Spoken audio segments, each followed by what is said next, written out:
안녕하세요. 가치투자연구소에 글이 하나 올라왔는데 이게 오랫동안 논쟁이 됐던 얘기인데 사실 논쟁할 거리는 크게 없거든요. 그 글에 대해서 한번 오늘은 얘기를 해보겠습니다. 주가는 실적에 비례한다? 물음표. 이 얘기는 주가는 어쩌면 실적에 비례를 안 할 수도 있다는 얘기죠. 그래서 글을 쭉 읽어보면 YG 엔터테인먼트의 주봉을 하나 올려놓으셨고 한 뭐 이게 1년치인가요? 1년치 되나? 하고 실적을 이렇게 비교를 해놨습니다. 매출은 꺾이고 영업이익도 꺾이는데 주가는 계속 오르고 있다. 뭐 이런 취지로 올려주신 것 같아요.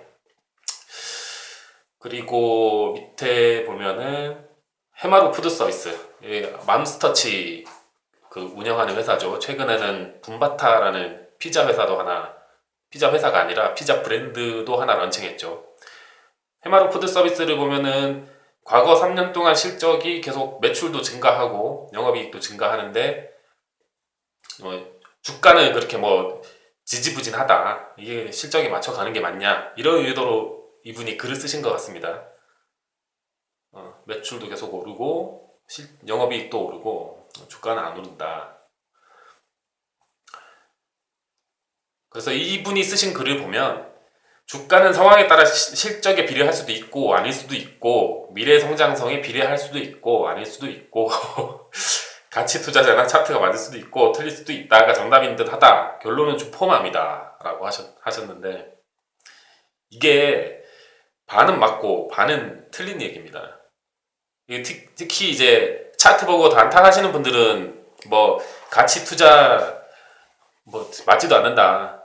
뭐 왜 하냐 이런 얘기 하시는데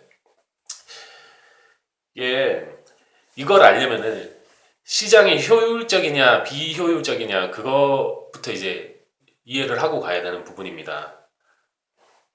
시장은 장기적으로는 효율적이고 뭐 100% 효율적인 건 아니지만 대체로 효율적이고 단기적으로는 비효율적인 게 많습니다. 이게 무슨 말이냐면은 시장이 효율적이라는 거는 그 회사와 관련된 모든 정보가 즉각 시장에 반영된다는 겁니다. 그러니까 어떤 회사에 호재가 떴다. 그러면 그 호재만큼의 가격이 즉각 시장에 반영된다. 그러므로 시장에서 투자자들이 얻을 수 있는 그 알파는 없다는 얘기죠. 그게 효율적 시장을 주장하는 사람들의 이론입니다. 그 시장이 비효율적인 건 뭐냐? 그 회사와 관련된 모든 정보가 즉각적으로 시장에 반영되지 못한다는 거죠.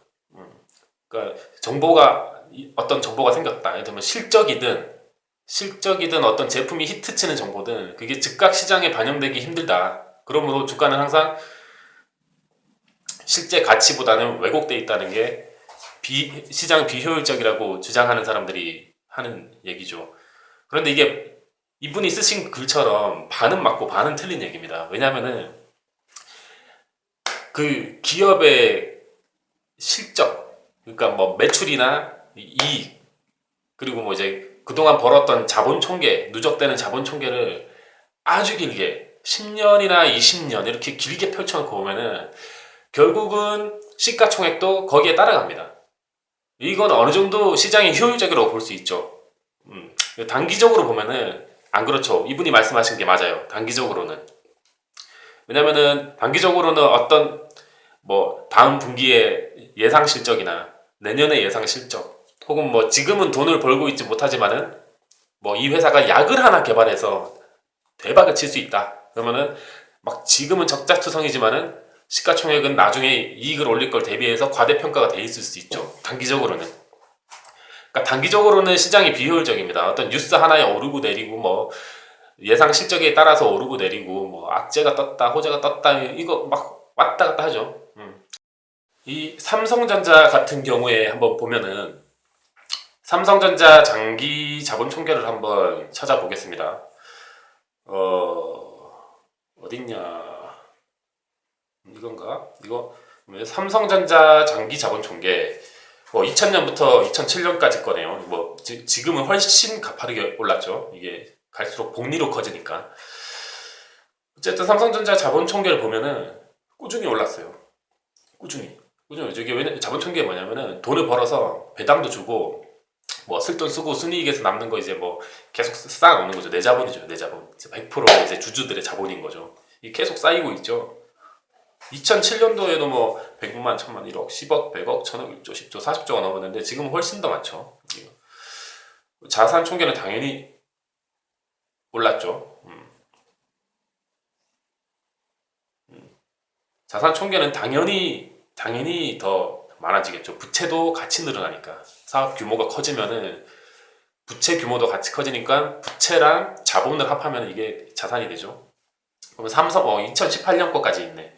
99년부터 18년까지 삼성전자 자본 총계 증가한 걸 보면은 엄청나게 증가했죠. 이게 부침없이 꾸준히 증가하죠. 결국은 이게 장기적으로는 결국은 주가가 이걸 따라간다는 겁니다. 그 삼성전자 장기 실적도 한번 확인해 볼게요. 장기 실적 좀 길게 펼쳐놓는 자료가 없나? 이게 지금 제가 엑셀로 작업을 해야 되는데 이제 작업하려니까 좀 귀찮아서 찾아서 떼우려고. 삼성전자 장기 매출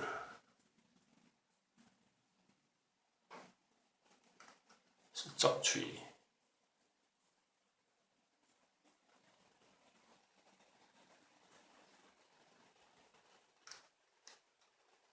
(20년) 매출 이렇게 치면 나오나?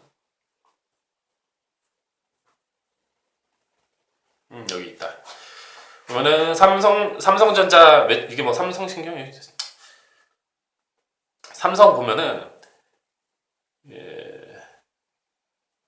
매출이 2006년부터 거긴 하지만은 이전에도 계속 올랐어요. 확인해 보면은 삼성전자 실적은 부침없이 계속 올랐습니다.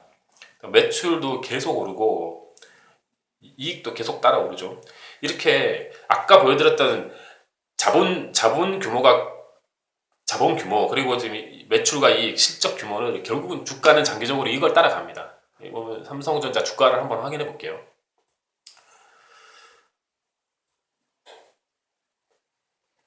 10년치 주가 볼까요? 결국은 주가가 이렇게 뭐 장기적으로는 우상향하죠. 이게 단기적으로는 왔다 갔다 합니다. 뭐 반도체 실적이 어떻다 저떻다 뭐 스마트폰이 잘 팔린다 못 팔린다 뭐 정부에서 삼성을 어떻게 한다 뭐 저렇게 한다 그거에 따라서 단기적으로는 이렇게 주가가 왔다 갔다 할 수는 있어요. 그런데 이제 길게 놓고 보면은 그 부침은 별거 아니라는 거죠. 결국은 장기적으로는 시장에 대해서 주가는 효율적으로 움직이고 단기적으로는 비효율적이다. 볼래요? 일봉 보면 왔다 갔다 하죠. 주봉도 왔다 갔다 합니다. 이게 지금 반도체 실적이 뭐 너무 요새 호황이었다가 이제 뭐 내년에 안 좋아진다 해서 살짝 조정받는 중이긴 하지만은 그거는 단기적으로는 왔다 갔다 해요. 이게 거의 모든 회사에 다 적용된다고 보면 됩니다. 그래서 가치 투자 이론이 성립이 되는 거거든요. 왜냐? 단기적으로 사람들이 비효율적이기 때문에 단기적으로 사람들이 겁을 먹거나 아니면 뭐 안 좋은 뉴스에 주식을 마구 던지면 주가가 떨어지죠. 단기적으로는 시장이 비효율적이니까 그 비효율성에 투자를 하는 겁니다. 그리고 장기적으로는 아까 말씀드렸듯이 결국은 그 회사가 비즈니스 모델이 탄탄해서 계속 실적을 잘 낸다면은 장기적으로는 어차피 그 떨어진 주가는 회복이 될 거기 때문에 장기적으로는 괜찮아질 것이다 하고 투자를 하는 거죠. 그게 이제 가치 투자 이론의 기본입니다. 내재 가치보다 30%, 50%, 이렇게 60% 싸게 사서 결국은 내재 가치에 도달하면 판단의 이론 아닙니까? 아니면은 뭐 조금 더 공격적으로 보시는 분들은 시장은 항상 오버슈팅을 하기 때문에 내재 가치에 도달했더라도 조금 더 오버슈팅을 먹고 뭐 가치 투자자가 먹는다는 표현 쓰는 거는 좋지 않죠. 어쨌든 조금 더 뭐 거품까지 이제 뭐 수익을 내고 나온다는 분들도 있지만 어쨌든 기본 이론의 토대는 그겁니다. 내재 가치보다 할인된 가격에 사서 그 할인되려면은 결국은 시장이 단기적으로 비효율적이어야 되고 그 비효율성에 투자해서 결국은 시장이 효율적으로 돌아올 때 그래서 주가가 내재 가치에 도달했을 때 판다. 그러면 수익 내고 나오는 거죠. 물론 회사 사정이 안 좋아질 수도 있어요. 우리가 예측한 대로 다 되는 건 아니니까. 회사 상황이 안 좋아졌다. 내 투자 아이디어와 최초에 내가 했던 투자 아이디어와 이 회사가 좀 다르게 이상하게 간다. 그러면은 뭐 손실 내고 팔 수도 있습니다. 어쨌든 그게 가치 투자이라는 기본입니다. 그러니까 아까 전에 가치투자연구소 그 홈페이지에 글 쓰셨던 분은 잘못 아시는 거죠. 뭐 실적이 주가에 따라가지 않는다. 주포마음이다. 물론 단기적으로는 주포마음입니다.